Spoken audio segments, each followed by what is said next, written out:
अभी मैं आपको एक सस्पिशियस वीडियो दिखाऊंगा जिसे कुछ पुलिस वालों ने रिकॉर्ड करा है। पहले आप ये वीडियो देखो।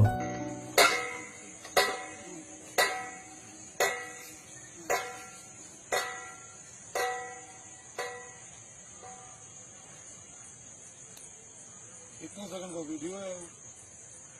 15 सेकंड 16। चलो ठीक है, हम देख रहे हैं। 20 सेकंड हो गए। आराम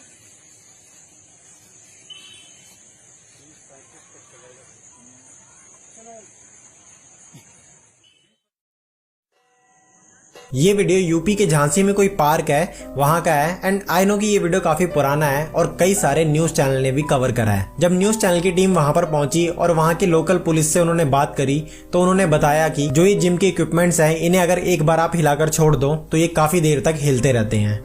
अब क्या ऐसा पॉसिबल है? Do let me know in comment section.